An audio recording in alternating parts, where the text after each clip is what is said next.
Thank you for joining us and welcome to our series on what is your HR passion. Today, Annalie is going to share with us about her passion associated with employee relations. Yes. So, Anna, thanks for joining me today. Thank you. Just casual conversation. That's Yes. all we're up for. Okay. So, why HR? Why do you stay in HR? Well, we live over 75% of our time at work. And to have a calm and a positive and productive environment is something that I feel very passionate about in the work environment. And if I can be in a role that supports that, that's where I want to be. And that's why I've stayed in HR, is because, and especially here at HR Answers, is providing guidance and calming the waters and keeping things kind of steady and level and consistent in regards to a platform where people can be successful. So that's why I'm in HR and have been for over 20 years. Excellent. Okay. Mm-hmm. So what are the types of organizations that you've worked for? Well, I work for nonprofits. I work for specifically an international adoption agency and a migrant seasonal Head Start program. So I've been in there. I've also worked for profit agencies and municipal government in HR. So lots of variety in that. Yes. Lots of variety in that. Do you find anything that's common across all of this? People are people. That's what's common. People are people. Right, I like that. right. And I think that there's a lot of times where the organization makes the people part of the operation instead of actual people that are in those roles. And so bringing everybody back to, these are individuals that are in this role and they have their minuses and pluses like all of us, and to treat them with respect and kindness along the way. So, Excellent. that's a consistent part of what I've seen. Good. So here at HR Answers, what types of companies do you work with or organizations? All types of companies, so profit, nonprofit, large, small, a lot of municipalities, a lot of districts in Oregon. We work with them and support them. And again, providing that stable answer to HR questions of all types. Yeah. Excellent. Okay. In the various things that you get to touch on in HR, you told me your passion is employee relations. Yes. Tell me what you mean by that. Well, I think, you have your policies and procedures and your compliance with state and federal law, right? So that's kind of the foundation of any operation that does business. And then you have the people that fit into those roles that do the work and that represent the organization, to the public or to their clients or whatnot. And the part of employee relations is a mix of all of those things. So you have to be compliant with state and federal law as an organization. Any organization has to be. And consistency is the key, right, in regards to applying those. And so from an employee relations standpoint, it all comes down to employees feeling like they understand what the mission, vision, and goal is of the organization as a whole, and they're able to understand where their role is in that. Right? And so again, I think sometimes, especially when you're internally in the organization, supervisors, managers may lose sight of that, and being able to connect the employees to that mission, vision, and goal of the organization, and where they specifically, how important they are to that and the organization. So that's why I picked employee relations, because I think it really comes down to that, because there's so many elements of HR, right? That, compensation and like policy and procedure, law compliance and all of that, but it all wraps around the employees that you have working for you as an organization and how you manage all of those other elements and doing business, productivity in business with those. So that's why, and setting a platform where people feel valued in their workplace. Absolutely. We used to talk about line of sight in one of my previous jobs. Yeah, I like that regardless of where you sit in the organization, a line of sight between your contributions and what the organization's trying to accomplish, so that they can see that path, that it's clear, and that part of HR's responsibility is clearing the path to be able to see that Mm-hmm. with, helping managers, helping supervisors, helping individual employees, Yeah. cross-functional teams, whatever it is so that everybody knows, again, mission, vision, values, how that cascades down and up. Right, and they're not just policies on a page. That's how they practice them, right? And we talked about that. We've talked about a lot. And the practice of those policies in regards to layering grace and kindness to the employees. And so, not so harsh, as far as the policies and procedures. You can apply consistency without being harsh, right? And understanding that every single employee relation situation is different. There's consistencies in some of the themes of them or whatnot, especially like, OFLA, FEMLA, ADA, all of those. There's certain processes that are best business practices that an organization should go through. And we here at HR Answers, that's what I love to be able to do, is guide people through that, because sometimes they miss that because they see the situation that the employee is in, and they just want to have it go away, instead of saying, oh no, actually there's a process to this, and they're relieved. When you kind of walk them through that and you provide them information to get there, they're relieved. They're like, okay, there's a process, and you know what that process looks like going forward. Do you think that sometimes the reason why people just want it to go away is because they're uncomfortable with something they don't know? Oh yes, most definitely. Yes, I think that the unknown of, what do I do? That's why we're here, HR Answers, is because we can see pretty clearly, because we're not in the daily work. We focus in on providing solutions to any HR question that a person or an organization has, right? So we have a pretty clear vision of, okay, how do we work this out? And my goal is not to rush through it, but to be curious throughout that process, to stay curious, to keep asking questions, because typically the first story you get is not the full or accurate or complete one, right? So constantly being able to step back and ask questions and being mindful about, okay, and how does that work with this? And understanding the bigger picture of the situation is always a benefit.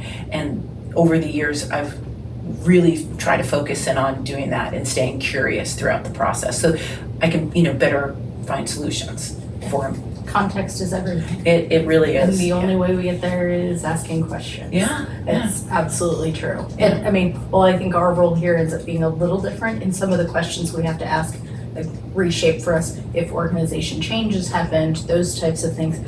When you're in-house as an HR professional, it's the same questions. It's the same curiosity that makes the most successful solution. Yeah. And it's not just one side of the story.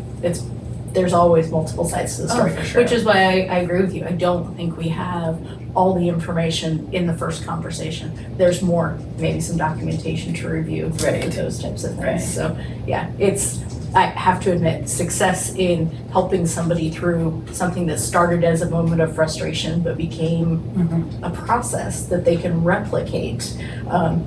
Understanding the context of each person, though, is, I think, kind of the harder part too. Recognizing a job and a person and all of those within the very black and white procedure that most things have. That's a little harder. Right, yeah. Well, and too, like you said, the organizational structure, I think, plays a big part in us being able to navigate and help the clients come to a solution, and really always beginning with the end in mind. What is your end goal for this situation? Well, you want the employee to be back in the role, understand their roles and responsibilities, feel valued, and do a great job, right? And have that open communication with their supervisor, with their coworkers, to be able to get their job done. And be able to give them that power of independence in their role, right? And trust that. If accountability and trust are hand in hand when it comes to that. And so getting to that space is saying, okay, why are you questioning this? A lot of times with the client, I ask, so what has occurred here? What has happened? What else is, how long has this employee been with you, and all of that? And, assumptions are built in a lot of times, and asking why. Well, why do you feel that way? It really helps us kind of hone in on what hopefully the package of the solution is going to be for that client, and then walking them through what that process looks like. You mentioned beginning with the end in mind. Yes. Which I love. Do you ever have those situations with clients where you need to reshape what the end goal is? All the time, yeah, all the time. Yeah, I correlate it somewhat to when I used to have managers walk into my office when I was doing HR in-house and say, we just need to get rid of this person. Right. That's probably not the end in mind that we want to get through Right, for most of these. There are times when that becomes appropriate, but there's a lot of process and procedure before we get there. Firing people in a moment of frustration, probably not our best foot forward. No, and again, I think that comes along with the stepping back that we get to do as consultants, Mhm. and giving perspective as far as the whole situation. Is saying, okay, why, what has occurred? And a lot of times assumptions are made so much on the way. We've got people working remotely, we've got, people working in other states and whatnot, and supervisors are looking for skills to be able to manage that properly, to be able to balance all of that out.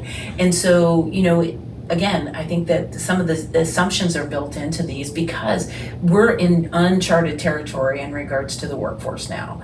And so being able to say, well, let's put some pieces together, because it is different, but really it's not. I mean, their work is still technically the same.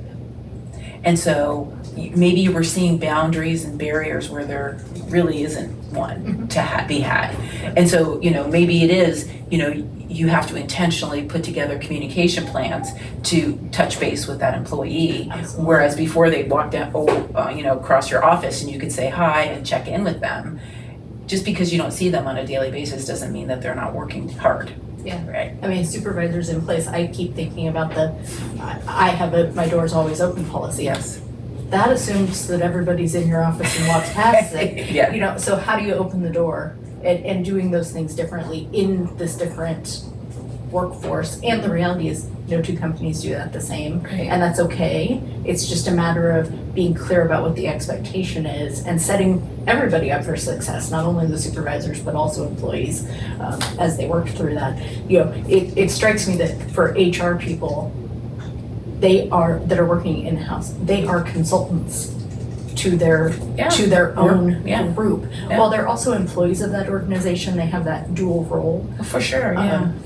And I think that's probably one of the harder parts, because we don't have any of the emotional load of knowing all of the things that have occurred with somebody, the opportunities that have been given and have not been met, all of those components that can lead to some frustration, which is human and normal to have some of that, but then to be able to step back and say, okay, did they actually know all the things that even I know as an employee? Do all of those components, those really great questions, become super helpful as they consult with both managers and employees to help all of them to success. Right. So. Right. And giving just, options. Well, here's some options. Some options will fit with the organization's culture and some won't, some of them won't. And being able to say, okay, I'm not sure if you thought of these options for this situation with the employee to solve it. And then just kind of changing a paradigm of thought, especially, okay, so we're dealing with compensation and we get a call about pay equity. We're hiring somebody else in a position that's similar to the other position, and they're talking about the individuals instead of the position itself, and saying, okay, let's go back, let's step back a bit and talk about the actual role in the organization, the actual job in the organization instead of the people that are in the job, and giving them that kind of perspective. And then they get the aha moment. They're like, oh, that's right. That's what that's about. And so being able, just because as you and I both have worked in-house HR and been there, sometimes those complexities of the, like I said, the employee relations, the culture internally gets sometimes in the way of clear thinking about, okay, this is the right path for the solution. And so we just kind of clear that way for them and say, okay. And the reality is, does the culture of an organization really have to change with that thing that we can do to help somebody be successful? I mean, is it such a monumental change that we couldn't do it? And I think sometimes people look at it the opposite way. Why do we have to do this instead of we can do this? Right. And what an opportunity that is to also see how that might work for other people too. Because usually they're not alone. Right. Well, and you'd asked at the beginning as far as like why am I in HR and why have I stayed, is because being able to be in a role that you feel like you're adding value, you feel that you know people can count on you, and they understand that they can trust the role that you're in, and you're doing it for anybody, not just HR, but for anybody, is satisfaction in a job. I mean, it's job satisfaction where you feel like, okay, I can do my job, what I love to do, because there's a saying out there, it's been there for a long time, is that people don't leave jobs, they leave bosses. Or organizations, the organizational culture. And so what is it about the culture? What is it about that makes a person stay or leave, right? And so understanding who you hire, and I guess, from the life cycle of an employee, from the moment you have first contact with that employee, when they apply for a position, how was that an experience for them? And how was their experience all through their career with your organization? Was it a positive one? And if they can say in all measurement, overarching, it was positive, then the organization has done a good job as far as that balance and those healthy boundaries in regards to those relations. And that's kind of, in my view, that's what I'm looking at, is like, okay,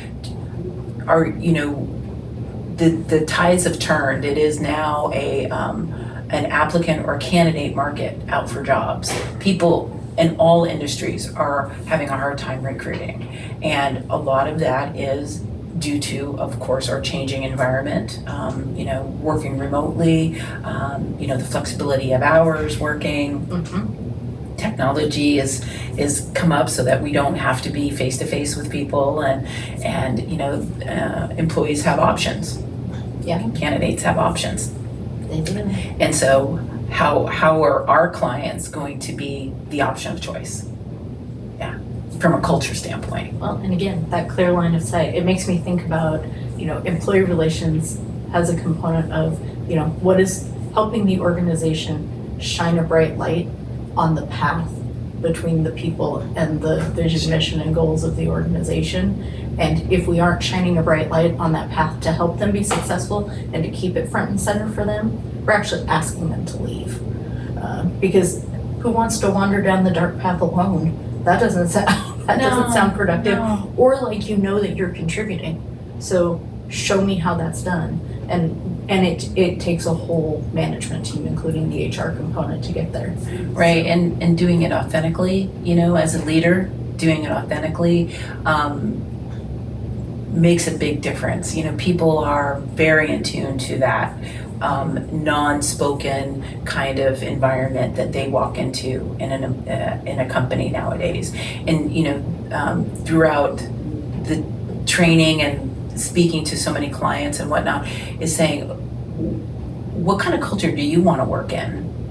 And then how are you contributing to that culture? It's the full circle of saying, okay, each individual employee, they say that they want a culture of, that's open and honest, that's authentic, that values their work, all of that. So how do each employee brings that to the table. It's not just the leaders that bring it to the table, but each employee says, I appreciate my coworkers. I appreciate, instead of the rhetoric of they're never here and they don't do their job. Well, they add value. So how do you change the paradigm of that kind of talk amongst your employees as well? Because that culture is what the organization is, and it doesn't start and end with the employee group. It goes to the clients and who you serve and how your reputation as an organization as a whole. So yeah, I do have to agree. I think it starts at the top though, because you can say, this is what I want you to do as an employee, this is what I want all of our workers to do, but if you aren't willing to do the same thing, then why should they do it?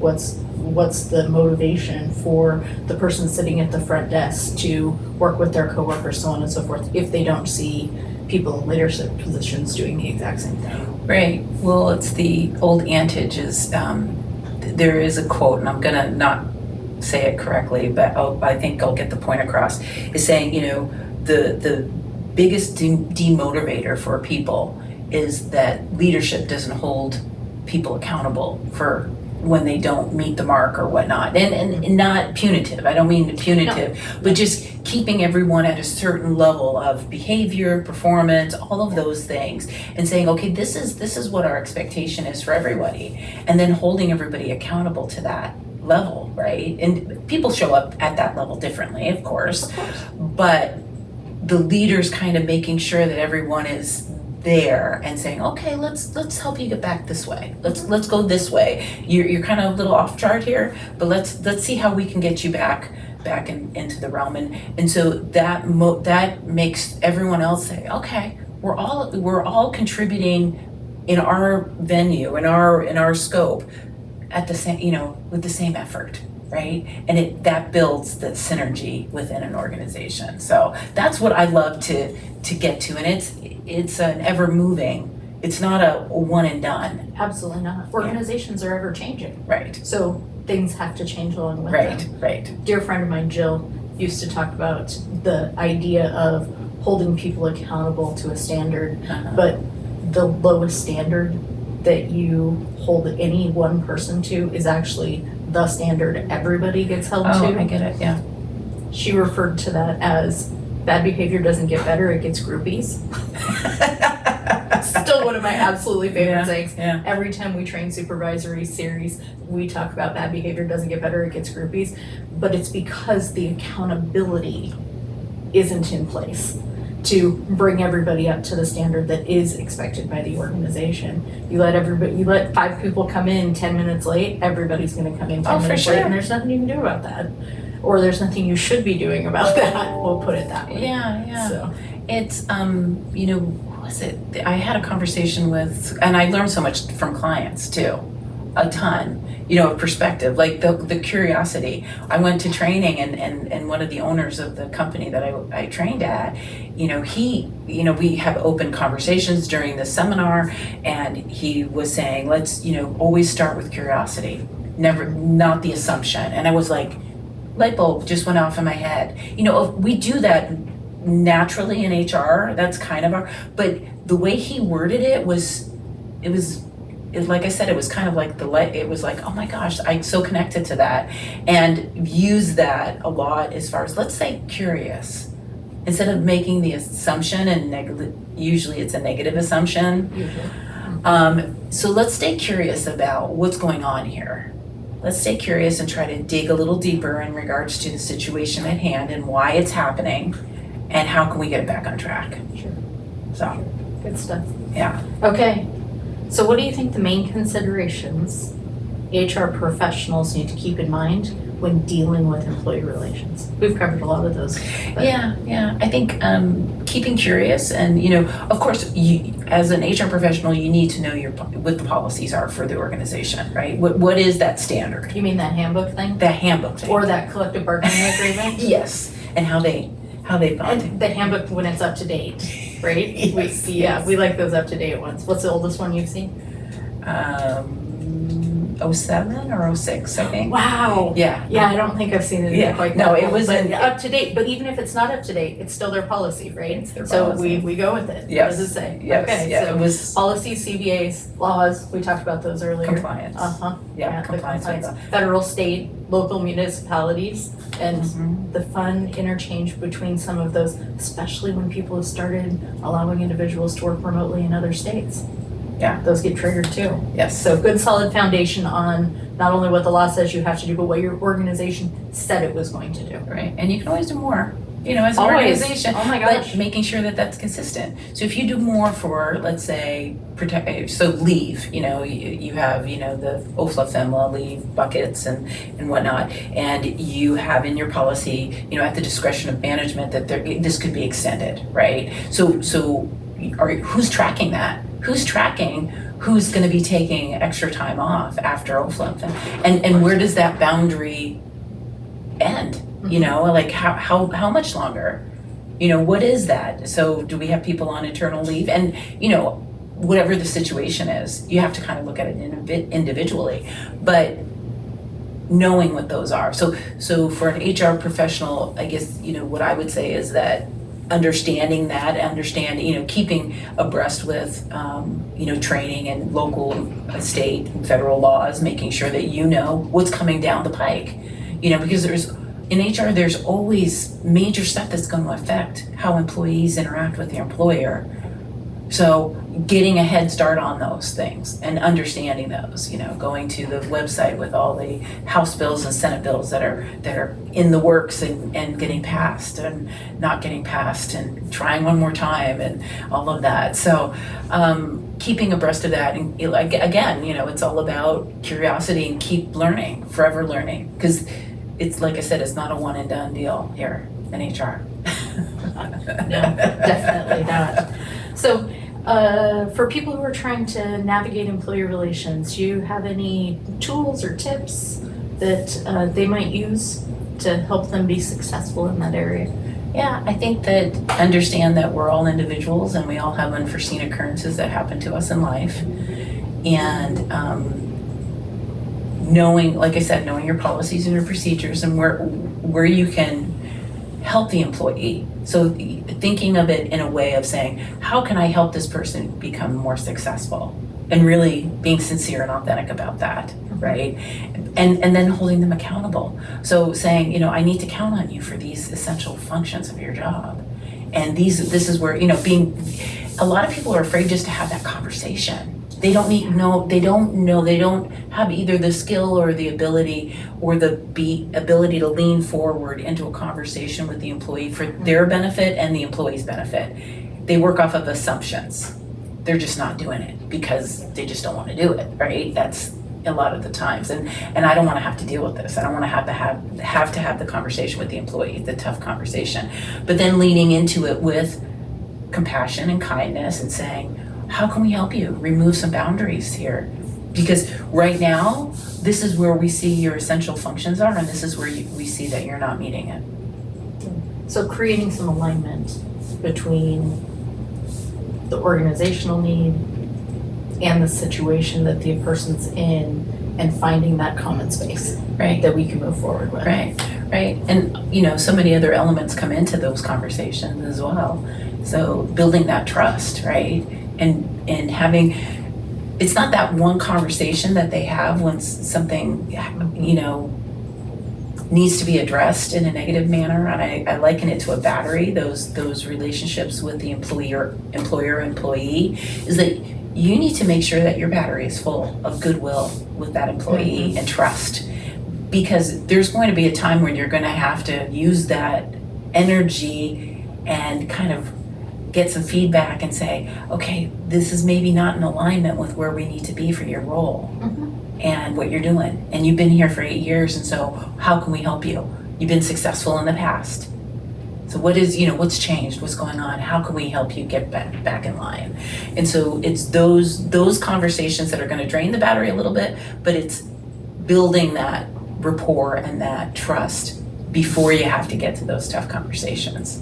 So when you do have it, they understand that it's out of authentic concern and kindness that they're coming to you and trying to say, where we're going to go from here. How can we help you? Well, and as much as I'd like to hope that that we don't have to draw very often Right. on those batteries, we do. That's just what Life. the role is. It's life, yeah. That's how the world turns, essentially. And I hope that that employees, regardless of whether they're doing it consciously or unconsciously, they're watching what's going on Oh, yeah. all the time. So For when sure. they see another employee going through something difficult, whether it be a work performance issue, whether it be a family member who's ill, they're seeing how that person's being treated in the organization. They should want to be treated the same way.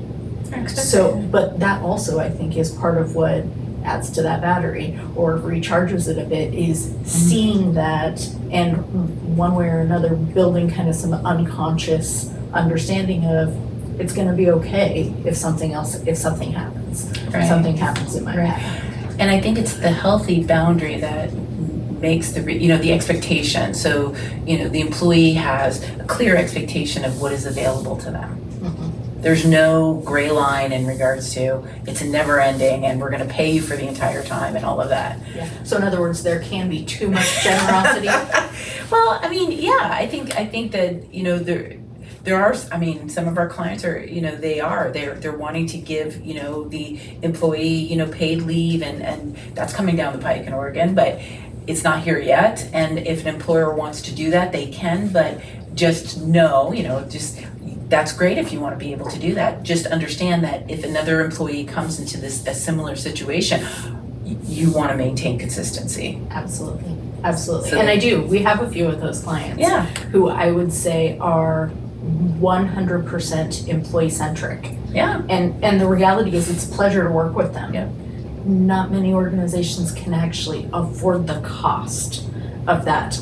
I've had organizations actually change their mission, vision, and values because of their adamant insistence on we are going to help this individual. We are going to do this for this individual. And yeah, it's happened with other individuals and they've stayed steadfast Right. with that. Others usually have to find, I mean, I always talk about the pendulum, one side versus the other. Most people level out somewhere down around in the middle. But I love it. I love it when we get the client that says, no, I don't want the bare minimum. What do I do to help this person? And again, it can be a costly endeavor, so we get it when a client can't go there. But Yeah, and then everyone has to make their own choices and decisions. That's right. The employer, and employee. Say, you know, but mapping it out and saying, you know, being very thoughtful and intentional about the route of, okay, this is what we can offer. guided by the clear understanding of Yeah. our mission, vision, values, and what's this job. Yeah. There's our backstop with policies, laws, all of those lovely things. Right. And then how do we make this work? Right, and I think that employees, again, you know, in our culture today, they really want to have that knowledge and that reality that the employer cares about them. Them individually. Yes, yes. Just not about what the employer can get from them. Yeah, because people leave, you know, and what is it, the Great Resignation? Yep. That's happening. Yeah. And, you go to all of these places, just for an example, my daughter's trying to get her hair cut at this salon in town. It's been closed for the last week and a half. They don't have any staff. You know, and so, you know, it's hitting every industry, you know, restaurant industries, a lot of service industries are, you know, having to cut their hours because they can't staff, because people have options and they're not willing to or needing to, for whatever reason, rejoin the workforce in the way that they had before. And so really being able to say, are you the employer that, like I said, is of choice for those, and that people, I mean, gone are the times where people retire with the, you know, 35-year-old the watch Yeah. at 35 years of Yep. service. But, you know, a good balance of the longevity in regards to the consistency of service and the new ideas and innovation that, you know, the diversity of employees bring to an organization is a great thing. And being able to kind of use that as a springboard for an organization to kind of get us through this kind of, we're not an adjunct, like a very interesting spot. And Employees are making choices, employers will make choices. Mm-hmm. It will settle out, but right now we're in a huge, everybody is making change choices. Yes, I mean, that's ultimately what it gets down to. yes. And they aren't lining up the way they used to. Nope. And it will take time. I Mhm. think most people are hoping that will be a short period of time. History generally tells us we've got a good couple years before some of this really settles out into more of a what we will then be used to. Yeah. So, Yeah. but it won't be what we used to have. I hate using terms like the new normal or whatever. I don't think we've normalized yet. We're in that storming process Yeah. of what's going to happen in a big way. I think so. I think you're right. Yeah. So, Totally. I totally agree with that. And I listen to a lot of podcasts as far as HR and, inspiring employees and, for people, like just growing as a person, like an individual person. And one of the podcasts I listened to recently was talking about, like you're saying, not the new normal, but the evolution of our society in the workforce. I joined the workforce in the mid to late 80s, and corporate America, I worked for Dun & Bradstreet, and we had, we were making phone calls before the internet hit, right? And so that part of like when the internet hit, it changed a lot.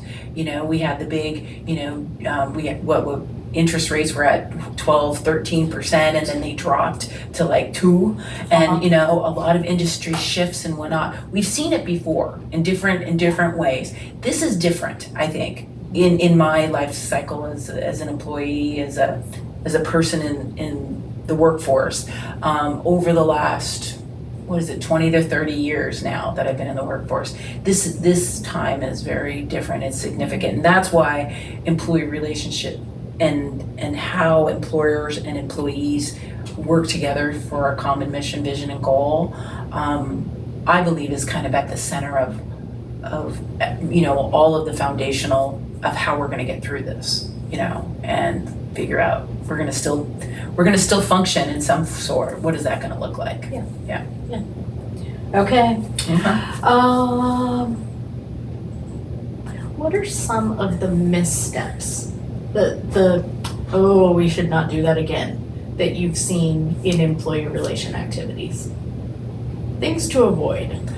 We talked about assumptions. Yeah, and I think assumptions, and then also you were saying about, begin with the end in mind, but then understand that there has to be flexibility within that. And being too rigid as you go through a process with an employee can get into a situation where it's not a good situation. And I've seen that, I've been involved in that, where it's very rigid, the process is, and other things are affecting it, whether it be, media or whatever, and the talk, within the organization and whatnot. And someone, an employee or whatever, gets pigeonholed into a situation where they can't find there's no success for them within the organization.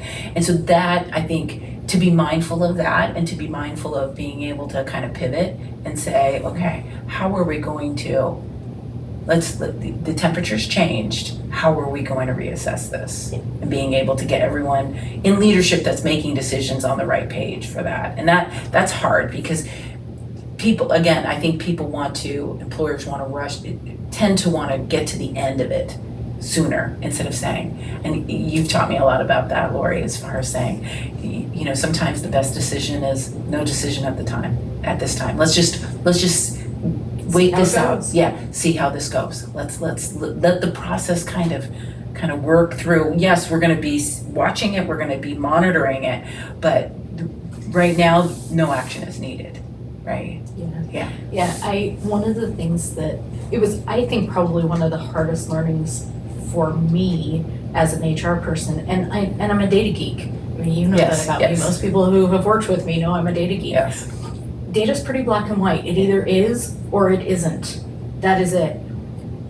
However, that's not how humans function. That's not the people. I'm not black and white as a person. Situationally, things change for me. My opinions are different with different people, because of the circumstance, the context, all of those things. Really great HR people are masterful at the ability to pivot and to live in the land of gray and be okay with it. Yes. Because directionally correct is about, I think, all we can really do with the humans. And the direction is the mission, vision, values of the organization, the laws that sit behind all of that. But ultimately, that reality of, I can sit here and think, what if, till I'm blue in the face.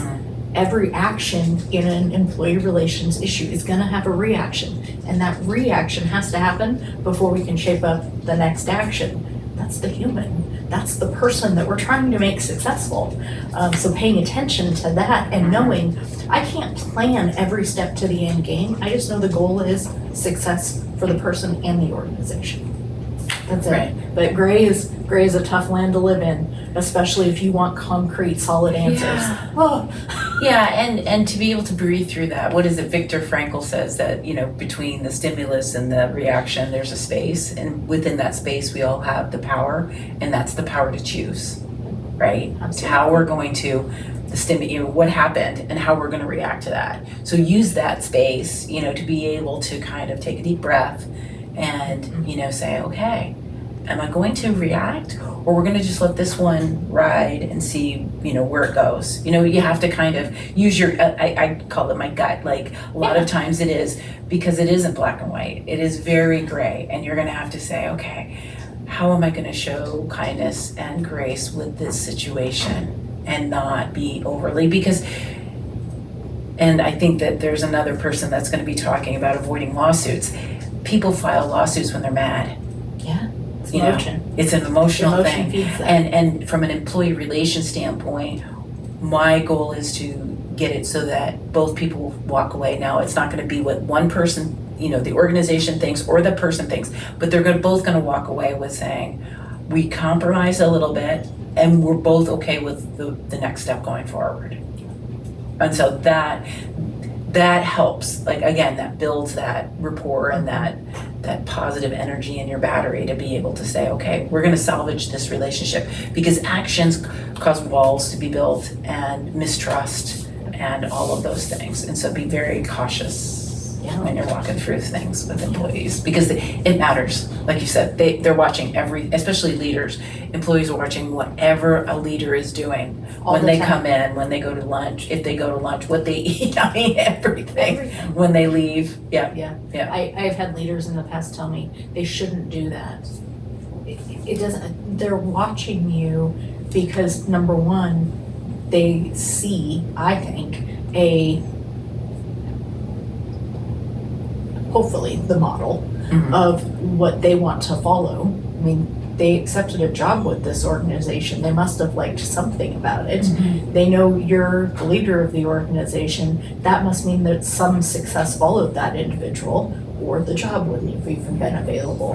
I'm kind of a stickler for leaders have to take responsibility for the position that they have chosen to put themselves in. So and even supervisors, when you promote into that supervisory role for the first time, that reality of you are no longer a coworker, you are now a model of something, and somebody's watching you, if not all of them are watching you. So pay attention to what you're doing, be conscious of your actions. I think it's an important piece for every single leader to get themselves wrapped around. And the reality is, if you don't want that attention, think twice about being in a leadership role. Right, and I think, and two, I totally agree with that. And I also think that as individual employees, we have to be aware of how our presence either positively or negatively affects the entire group, right? So what you say and do as an employee affects the entire group. And so are you going to be a positive or are you going to be a negative? That's your choice. How you show up is your choice. And so a lot of times it's unconscious. A lot of times what people do is that the employee that is an easygoing, oh yeah, I'll take that task on, no problem, doesn't complain, does all of that, an employer or a supervisor is willing to give them more latitude than they would somebody who says, I'm actually, setting boundaries. I'm setting boundaries and I'm not going to be able to work after 6 o'clock, Monday through Friday. And so it's not that they're being difficult. They're just trying to set some healthy boundaries for themselves, right? But it's interesting, the dynamics of groups and how they interact. Yeah. So like I said, it's the bob and weave and making sure that in a group, in total, that the overarching takeaway is positive. It may not, it's never always going to be positive, but the overarching is a thumbs up, like, this is good. Yeah. I feel good about what I do every day and where I do it. Yeah. I like the concept of win-win. Yeah. It's not either or. It's not the organization winning or the employee winning. An employee's part of the organization. The organization wins, both have a win. There's an equal movement forward on whatever those things are. Yeah, we have a lot of clients that, go out to individual homes and they do services and whatever, and they have the logo. They are the company to that client. Absolutely. And so, in a lot of the trainings that I've done, we're talking about, of course, preventing harassment in the workplace and whatnot, but that extends to their client base as well. So how do you show up to when you're at the client? Your banter between, coworkers, is that a positive banter? Because whatever you do on that work site reflects upon the company, because they don't see, Joe Smith out at the work site. They see The the person company. from the company. The company is out Yeah. here, right? And that's the representative. So making sure that individuals can take pride in how they represent the company, right? Well, I think that's true for HR folks working in-house too. Yeah. Which is when you are having conversations with an employee, you are the company. Yep. Outside of that person's supervisor, HR, That's a and good point. maybe some other thing, maybe accounting or IT, but that's the company. And if an HR professional doesn't understand those mission, vision, values, if they don't feel comfortable that they understand the connection between every single employee and the company, HR probably has a little more research to do. HR probably has a different tactic they need to take before they get there. Right. So that curiosity, I think, continues to play there. And I mean, we've all worked with the organizations who have, a really strong HR presence included in their leadership of the organization, but we also have those where the HR group hasn't gotten that kind of recognition in the organization yet. And even helping HR professionals forge that path to understanding the connection sometimes has to be traversed before they can be as effective as they might want to be in the employee relations space. Right. Well, I think in my view, Lori, over 20 plus years in HR, I think it does make a difference. I think that individuals know who's at the leadership table within the organization. Employees know, and that sets, in their mind, that sets the priority of the organization too. The mission, vision, and values can be, we value all employees, and we're there to help support them, and all of those things. But if you don't have a balanced voice at the table, like you said, with HR and in regards to employee relations and hearing things as far as employee recognition and how do we have diversity in our workforce, and make sure that ideas and mistakes are a good thing. We all make mistakes. That means we're trying, right? If we're trying for something. And so how do we learn from that mistake instead of being punitive? Those types of paradigms of thought, that's the synergy a leadership group could have, when they do have HR at the table, in my view. That's, I've seen it be very positive. And Me too. yeah. Seeing the other side of it as well. Yes, ma'am. Not as positive. No, that's correct. So, Yeah. but again, leadership choices. Yes. So one of the things I think we do really great here at HR Answers is talk a lot about stories, our experiences. So I need a story. Give me your best example of employee relations gone well from either here or previous employer. Give me a story. So, as I said, I work for a migrant seasonal Head Start program.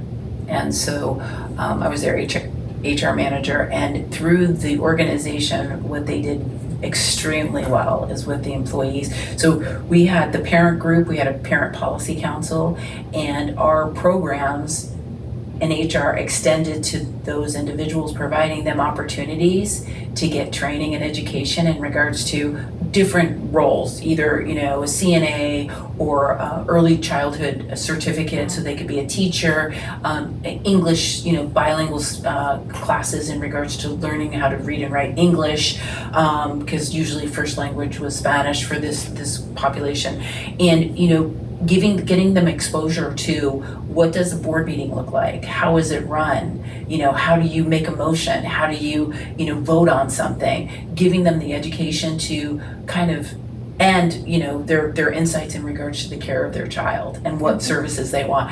That partnership, that synergy it went beyond the employee, because these are future employees that the organization is tapping from, and Future employees to your community. community, As well. community, yeah, and being an integral part of not just the child's because the mission is that it's not just it's the entire nucleus of the family. Whatever that family makeup is, it is that family health that they're looking for, because a good, healthy family creates healthy children. Right. And so that, I think, was the, one of the, I guess, the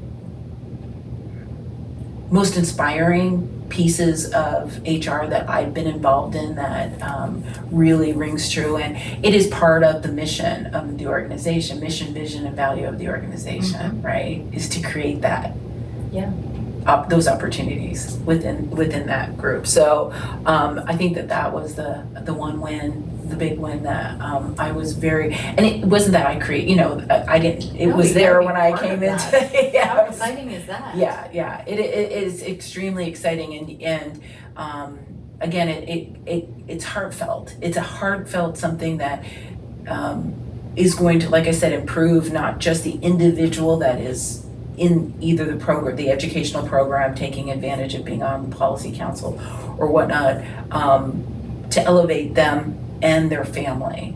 So it lifts everything up. So so that was a big piece of really I think I remember the first time I actually had to terminate an employee. Wow. It took me a good 3 days just to work through the emotion of it. But the biggest piece for me was, did we actually provide all the opportunity to this person that we could? Ultimately, has the organization done everything they possibly could to make this person successful? And it took me a couple days to take stock of that, to really take stock of that. But sitting in the back of my mind, and your story reminds me of this, is in every situation, I would say almost every situation, where we're coming down to that, some choices are being made that don't seem to line up, that wouldn't put us in the we're holding everybody accountable to the same standard position. Is a family? Are other people counting on this individual? Is their life? It's not just them at work. It's that, oh my gosh, we have an individual who I know is the only person making money in this family, or I know is the only person, and you just really taking stock of all those things. So even if we don't have programs like that where we actually have benefits for family members, that there is still a family attached to every single decision that we're making. And while that doesn't necessarily change our decision, I think that's where, for me, the grace and compassion and the kindness of understanding a lot of the situations people are in where they need to work with HR, whether that's FEMLA or OFLA or something. This is a person who's not in a great situation at the moment. Things aren't going well. And to maybe be a bright spot in all of the things that aren't going well, which is, you know what, there's stuff we can do to help you out. There's stuff we can do. That's a pretty cool opportunity as a professional in an organization to be able to help people be successful. Also recognizing their success has implications even outside of the organization. Oh, for sure. And that's good stuff. For sure.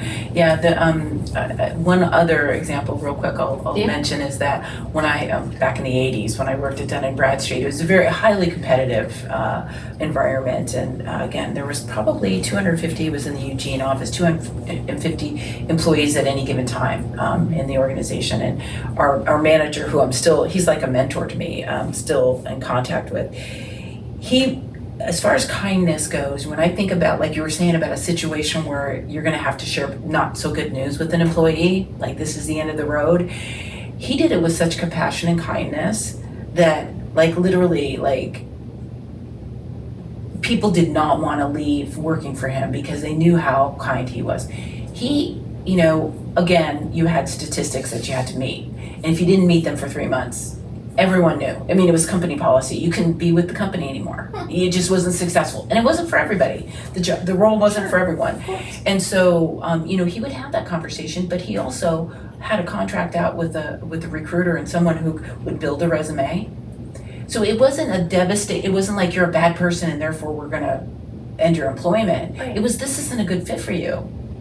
And there's going to be opportunities for you, and you are amazing, and we're going to have you have an opportunity. It's your choice whether you reach out. We have someone that is going to help you build your resume, update your resume, going to help market you out in the next field of choice that you go for. And it was a soft landing, and being able to provide that to an employee, that soft landing. Now, it's the employee's choice in how they're going to take that. Absolutely. And what they're going to do with it, totally, but knowing that was consistent through the organization that he provided employees. I think a lot of organizations, well, a lot that I've worked with, do those types of things when a layoff is occurring. Yeah. But what an interesting concept to think about that, even if it's an involuntary separation. We've said, not here, we're not hitting the quotas, we're not, whatever. How do we help them move on to success somewhere else? So I like that approach. Well, it was an easier situation because, again, worked in a lot of different industries, especially nonprofit and municipalities. They don't quantify things. In corporate America, everything was quantified. Mm-hmm. So it was very easy to determine success in a role or not, right? So it was inevitable. People knew, month 2, mid, 2.5 months in to maybe not performing as well. They knew it was going to end. It wasn't if, it wasn't, I'm going to keep coming in late and this kind of nebulous kind of situation. It was if you don't get your stats up at the end of the month, it's just not going to work out for you, right? So that was an easier take because it was quantified. That was quantified. And to be able to, though, produce that even, like you said, outside of a matrixed environment is really kind of the concepts that I try to bring. Yep. Yeah. Exactly. Yeah. Exactly. So tips or tricks? Tips or tricks that you have for people in this space? I think it is staying curious, and it's also saying, reminding individuals of mission, vision, and value of the organization, how they fit in, and how they feel that they're contributing to that. And asking them, so that's how you feel. So this is where we see that you're kind of missing the mark and having those tough conversations. But then also when people are doing well, how do you recognize them? How do you acknowledge the good work everyone's doing, right? So it's both sides of it. It's being able to be compassionate and, people say use the word transparent or, what do they call, open door or whatever, but truly being that, because as leaders, you have to lean forward. You can't let the employee kind of drive that. You have to be driving that culture. Yeah. Well, and I think authentic. That's a word you frequently use, and I like it. It says a lot, being authentic. Right, it's not forced. I guess that's my thing, is like, what platform are you offering? Because if it has to be forced, if it has to be something that you have to be talked into doing, then it's okay. So let's back up. Maybe the discussion is we're not in the right space. Right, right, right. And being able to recognize that, yeah. Okay, so one thing to close out, and it doesn't have to be about this. It doesn't have to be about employee relations. But out of everything that you've learned in HR, what's the one piece of advice that you would give another professional in this field? Keep learning and keep curious. That's 2. I know. Well, keep learning. How does that? I like it. Keep learning. Keep learning. That's a good one. Yes. Yeah. Because we always can learn, and I've learned a lot in this role as a consultant here. Expanded, the compensation piece of things, where a finance director usually did that for me in my role as a director, and just knowing that we can constantly learn and be flexible. So yeah. Good stuff. Okay. Well, thank you so much for sharing. It's my pleasure. And I am sure that our audience has gotten a ton out of that too. So I hope so. We're going to move on. I think we have 5 more of these. Awesome. So lots of information to share.